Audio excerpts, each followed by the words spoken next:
El viento tiraba de las viejas cuerdas atadas a los pilotes de madera del muelle. Hank y Fletch revisaban los aparejos y se preparaban para hacerse a la mar. Dos curtidos pescadores, que llevaban más de 10 años trabajando juntos, no esperaban que aquel día fuera diferente de cientos de otros. Aquella mañana, los muelles se llenaron de los sonidos habituales, el crujir de los barcos, los gritos de las gaviotas y el griterío de los pescadores. La previsión meteorológica era buena, con viento flojo y olas tranquilas. Nada hacía presagiar nada inusual. Por tercera semana consecutiva, las capturas habían sido escasas. Los peces parecían haber desaparecido de sus lugares habituales. Muchos pescadores volvían con las redes vacías, incluidos Hank y Fletch. Un préstamo bancario para el barco pesaba sobre sus hombros, y las facturas de reparación del motor no paraban de crecer. Necesitaban una buena captura, o tendrían que vender su equipo y buscar otro trabajo. De repente, el murmullo de las conversaciones se vio ahogado por el fuerte sonido de las bocinas de los barcos. Dos barcos de una empresa pesquera rival entraron en el puerto, con las cubiertas repletas de cajas de pescado fresco. Cuando atracaron cerca, un marinero fornido con un brillo febril en los ojos saltó de uno de ellos. Habló de un extraño suceso: agua inusualmente caliente en un banco de peces en unas coordenadas concretas, donde los peces prácticamente saltaban al barco. Los pescadores intercambiaron miradas escépticas, hasta que el marinero les mostró sus capturas. Las cajas rebosaban de más peces de los que la mayoría había visto en una semana. Hank y Fletch comprendieron rápidamente la situación. Dada su difícil situación económica, sería una tontería no echar un vistazo al lugar. Media hora más tarde, su barco ya se dirigía hacia las coordenadas dadas. Los 5 tripulantes trabajaban sincronizados: Hank, Fletch, Wade, Brock y Reed, un joven aprendiz que se había incorporado hacía solo unos meses. El sol se alzaba sobre el horizonte, pintando el mar de tonos dorados. El barco se abría paso con seguridad entre las pequeñas olas, dejando tras de sí un rastro espumoso. Las gaviotas, como guardianas, seguían a la embarcación, esperando una comida fácil. Hank estaba al timón, observando cómo el GPS marcaba la distancia hasta las coordenadas. Su rostro, curtido por el sol y lleno de arrugas, mostraba una profunda concentración. A su lado, Fletch revisaba las redes. Toda la captura dependía de lo bien preparadas que estuvieran. «Faltan unos 8 kilómetros», dijo Hank, mirando la pantalla. Brock y Wade eran amigos inseparables, ambos rondaban los 40 y habían pasado casi media vida en el mar. Estaban preparando el equipo, intercambiando breves comentarios de vez en cuando. Reed, un joven de unos 20 años, hacía de ayudante. Su trabajo consistía en hacerlo todo rápida y silenciosamente, sin hacer preguntas innecesarias. Pronto la tripulación notó algo extraño. Las olas cesaron de repente, una extraña calma en medio del mar abierto. La temperatura del aire subió un par de grados, a pesar de que solo se habían alejado unas millas de la costa. A medida que los pescadores se acercaban al lugar, Fletch notó algo inusual en el agua: miles de peces pequeños saltaban a la superficie, como si intentaran escapar de algo. La cantidad de peces era increíble. Parecía que se podían recoger con una red, sin ni siquiera necesitar el aparejo. La tripulación empezó inmediatamente a lanzar las redes. El proceso estaba bien practicado desde hacía años. Wade y Brock manejaban el cabrestante, Fletch vigilaba la dirección de la red y Reed ayudaba siempre que se necesitaba una mano extra. Lanzaron la primera red sin problemas. La segunda se estaba preparando al otro lado del barco. Pero entonces Hank vio una gran aleta cortando el agua cerca de allí. Era mucho más grande que cualquiera de los peces circundantes y estaba rodeando tranquilamente el barco. Todos se quedaron inmóviles, observando a la extraña criatura marina. Se sumergió y reapareció al otro lado del barco. Hank frenó el motor para ver mejor al inesperado visitante. La criatura siguió dando vueltas alrededor del barco, desapareciendo a veces por unos instantes. Cuando apareció por completo, toda la tripulación se quedó atónita. Era más largo que el barco, tenía un cuerpo gris azulado y no se parecía en nada a un tiburón. «¿Qué demonios es eso?», murmuró Brock, agarrándose a la barandilla. La misteriosa criatura marina volvió a rodear el barco y, de repente, nadó directamente a través de la línea de la red ya echada.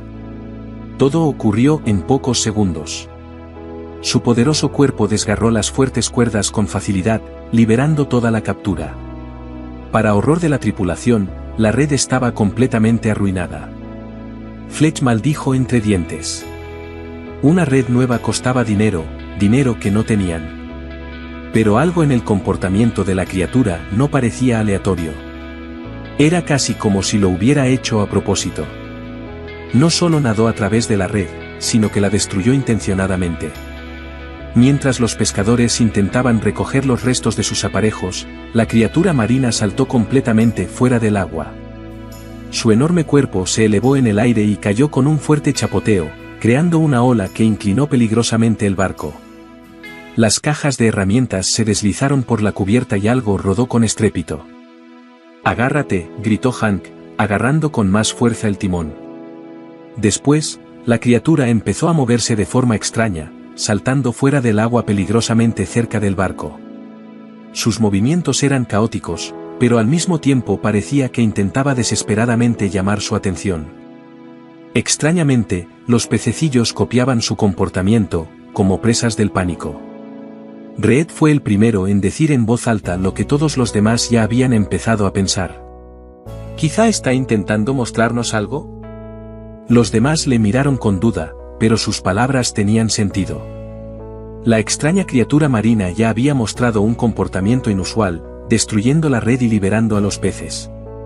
Y ahora, parecía estar haciendo todo lo posible para indicarles una dirección. Tras una breve discusión, la tripulación decidió seguir a la criatura. Al fin y al cabo, la excursión de pesca ya estaba arruinada y la curiosidad les estaba ganando.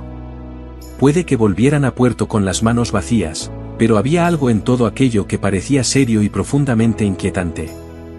Hank dirigió el barco hacia la dirección de la que había salido la criatura. Durante un rato, siguieron la aleta que aparecía de vez en cuando en la superficie. Cuanto más se alejaban de la orilla, más fuerte se hacía un extraño olor en el aire, pesado, aceitoso, desagradable. El mar, antes azul claro, se volvía turbio. En la superficie empezaron a aparecer rayas de color arco iris que se hacían más visibles cuanto más se alejaban. ¿Qué es ese olor?, preguntó Wade, tapándose la nariz con la manga de la chaqueta. Pronto, los pescadores vieron el origen del olor. La superficie del océano estaba cubierta de una película oscura y aceitosa que se extendía casi hasta el horizonte. Al principio, solo había manchas dispersas, pero empezaron a fusionarse en áreas más grandes, hasta que todo el mar visible se cubrió con una capa de color marrón negro. «Eso parece petróleo», dijo Fletch. «Alguien está vertiendo petróleo directamente al mar». En la niebla, los contornos de los grandes barcos se hicieron visibles. El agua a su alrededor brillaba con colores tóxicos, confirmando la sospecha de los pescadores. Hank aceleró, acercándose a la fuente de contaminación pero manteniendo una distancia de seguridad. A través de los prismáticos, estaba claro que los barcos estaban anclados. Eran cargueros, probablemente petroleros. Desde uno de ellos, una manguera llegaba hasta el agua, vertiendo un espeso chorro aceitoso directamente en el océano. No había duda, se trataba de un vertido deliberado de residuos al mar. Ahora tiene sentido por qué los peces actuaban de forma tan extraña, dijo Reed. Están huyendo de la contaminación. Y entonces todo encajó. El agua caliente, la extraña reunión de peces, el comportamiento inusual de la criatura marina, todo estaba causado por la contaminación masiva. Los residuos tóxicos estaban calentando el agua y obligando a la vida marina a huir despavorida en busca de zonas más limpias. La tripulación intercambia miradas. Se habían convertido en testigos de un terrible delito medioambiental.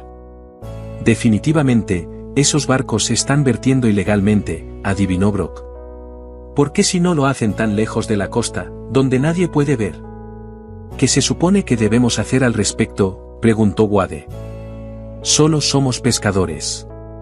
No es asunto nuestro. Si es asunto nuestro, replicó Hank. Esos cabrones están destruyendo nuestro medio de vida. Sin pescado, no tenemos trabajo. Se decidió recoger pruebas. Todo el mundo tenía un teléfono con cámara. Eso bastaría para grabar lo que estaba ocurriendo e informar después a las autoridades. Durante la hora siguiente, recogieron cuidadosamente pruebas en vídeo, moviéndose alrededor de la zona de vertido mientras se mantenían a una distancia segura de la fuente de contaminación. Los pescadores filmaron planos generales de los barcos, primeros planos del nombre y la matrícula en el costado de uno de los petroleros, el proceso de vertido y el tamaño de la marea negra. También llenaron algunas botellas vacías con el agua contaminada, que podría ser útil para realizar pruebas más adelante. La misteriosa criatura permaneció cerca todo el tiempo, como observando lo que hacían. Aparecía por un lado del barco, luego por el otro, a veces sumergiéndose durante largos ratos, pero siempre volvía a salir a la superficie. Cuando tuvieron pruebas suficientes, Hank asintió. Es hora de partir. Tenemos todo lo que necesitamos.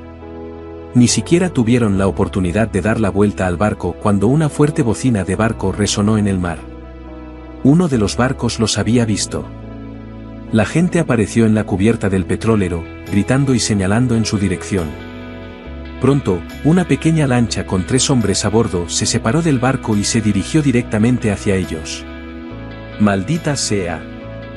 ¡Vienen a por nosotros!, gritó Brock. Hank giró rápidamente la lancha y puso el motor a toda potencia. El viejo motor rugió con fuerza, la lancha saltó sobre una ola y se dirigieron a toda velocidad hacia la orilla. La persecución había comenzado. La lancha de los perseguidores era más pequeña y rápida. La distancia entre ellos se reducía rápidamente. «Nos van a alcanzar», dijo Fletch con tristeza, mirando hacia atrás. «Su motor es más fuerte». Fue entonces cuando ocurrió algo inesperado. Justo delante del barco perseguidor, la conocida criatura saltó fuera del agua. La ola que creó fue tan grande que el barco más pequeño casi volcó. Los hombres a bordo gritaron agitando los brazos. Uno de ellos incluso se cayó por la borda. Ese retraso dio a los pescadores la oportunidad de adelantarse. Hank dirigió la embarcación en zigzag, esquivando los pocos arrecifes que sobresalían del agua. La lancha aún intentaba seguirles, pero 2 de los hombres estaban ahora concentrados en rescatar a su compañero del agua. Entonces ocurrió algo aún más increíble. La misteriosa criatura marina apareció de nuevo, esta vez golpeando el costado de la lancha motora con su cola. El golpe fue tan fuerte que la lancha se inclinó y empezó a hacer agua. Los perseguidores tuvieron que detener la persecución y centrarse en salvar su embarcación que se hundía. ¿Has visto eso?, Reed gritó asombrado. ¿Nos ayudó? Hank no aminoró la marcha hasta que la costa estuvo claramente a la vista. Solo entonces dejó que todos recuperaran el aliento. ¿Qué era esa criatura?, preguntó Brock, todavía mirando el agua detrás del bote. Nadie sabía la respuesta. Habían visto algo que no podían explicar. La criatura que había atravesado el mar con confianza parecía un misterio biológico, demasiado grande para ser un delfín, demasiado ágil para ser una ballena y con un comportamiento que sugería una inteligencia casi humana. De vuelta en tierra, los pescadores no perdieron el tiempo. Hank envió las imágenes a varios lugares a la vez, agencias medioambientales, medios de comunicación y un viejo amigo que trabajaba en la Guardia Costera. Fletch redactó un informe detallado del incidente, con las coordenadas de los petroleros y todo lo que habían presenciado. La respuesta fue rápida y generalizada.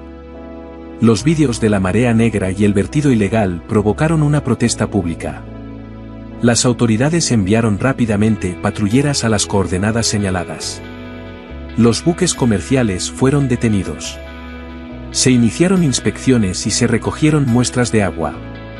La empresa propietaria de los petroleros intentó negar su implicación, pero las pruebas eran innegables. Se confirmó que las tripulaciones habían estado vertiendo aceite de motor usado y otros residuos tóxicos para evitar los elevados costes de una eliminación adecuada en puerto. Tras una investigación exhaustiva, se impusieron multas cuantiosas a los armadores, se abrieron causas penales contra los directivos y se les obligó a financiar la limpieza de las aguas contaminadas. Se prohibió a sus buques entrar en aguas territoriales y la empresa fue incluida en una lista negra internacional de transportistas marítimos. Reed escribió un informe detallado sobre el encuentro con la criatura marina desconocida y lo envió a biólogos marinos. Pocos días después, recibió una respuesta de un científico de un instituto oceanográfico. La carta decía que la criatura pertenecía probablemente a una rara especie de ballena de aguas profundas, que se creía casi extinguida. En los últimos 40 años, solo se habían registrado 2 avistamientos confirmados de este gigante marino. Normalmente, estas ballenas evitaban a las personas y permanecían a grandes profundidades. Pero por alguna razón desconocida, esta había cambiado su comportamiento habitual. El comportamiento que describió, especialmente la destrucción deliberada de la red y la ayuda durante su huida, muestra un nivel excepcional de inteligencia, escribió el biólogo. Aunque sabemos que las ballenas son capaces de un pensamiento complejo, una implicación tan directa en los asuntos humanos es extremadamente inusual.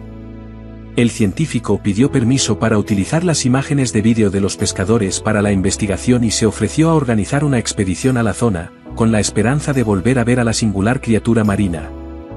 Por supuesto, los pescadores aceptaron. La historia sobre la contaminación y la misteriosa ballena se extendió rápidamente por las ciudades costeras. Los periodistas se arremolinaron en torno a Hank y su tripulación, solicitando entrevistas. Durante unos días se convirtieron en celebridades locales. Pero la fama se desvaneció rápidamente, como suele ocurrir, sustituida por nuevos acontecimientos. Las autoridades prohibieron la navegación en la zona contaminada. Se inició una operación de limpieza a gran escala. Los ecologistas siguieron la migración de los peces y el estado de las plantas y animales marinos. Poco a poco, la naturaleza empezó a recuperarse. La expedición científica enviada en busca de la rara ballena regresó con las manos vacías. Ni siquiera con los equipos más avanzados se pudo encontrar a la criatura. Lo más probable es que hubiera regresado a las profundidades del océano, de donde había salido. Con el tiempo, la vida de los pescadores volvió a la normalidad. Las capturas mejoraron, sobre todo tras la limpieza de la contaminación. Hank por fin pudo pagar el préstamo del barco. Fletch compró redes nuevas para sustituir las dañadas. Reed decidió matricularse en la universidad para estudiar biología marina, inspirado por el encuentro con la extraña criatura. A veces, los pescadores volvían al mismo lugar donde habían visto la ballena por primera vez, con la esperanza de tener otro encuentro. Pero el milagro no volvió a repetirse. La misteriosa criatura de las profundidades nunca volvió a aparecer. ¿Crees que volveremos a verla?, preguntó una vez Reed junto a Fletch en el muelle. Fletch negó con la cabeza. Probablemente no. Pero en algún lugar ahí fuera, en las profundidades, sigue nadando. Y quizá ahora mismo esté salvando a otra persona. ¿Sabes?, dijo Reed, a menudo me pregunto por qué nos eligió a nosotros. ¿Por qué nos mostró lo que estaba pasando? También había otros pescadores. Fletch se encogió de hombros. ¿Quién sabe? Quizá estábamos en el lugar adecuado en el momento adecuado. Un año después, el mar que rodeaba el antiguo foco de contaminación empezó por fin a sanar. El agua se aclaró, los peces volvieron. Los pescadores pudieron volver al trabajo que amaban.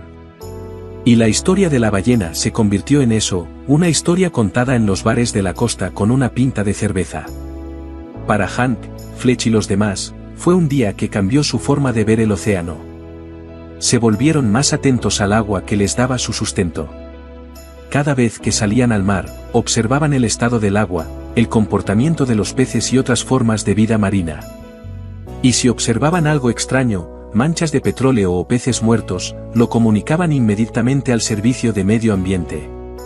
Un día, unos 3 años después de que ocurriera todo, Hank estaba pescando solo cerca de la orilla. Era un día tranquilo y la pesca era buena. Cuando regresaba a puerto al atardecer, vio un chapoteo a lo lejos, un gran cuerpo rompió brevemente la superficie y luego desapareció. Podría haber sido una orca normal u otra ballena. O tal vez, su viejo amigo solo estaba comprobando que su mar seguía bien. Hank sonrió e hizo un pequeño saludo hacia el chapoteo. No le dijo a nadie lo que había visto. Algunas cosas es mejor guardárselas para uno mismo. A veces, el misterio es más valioso que las respuestas.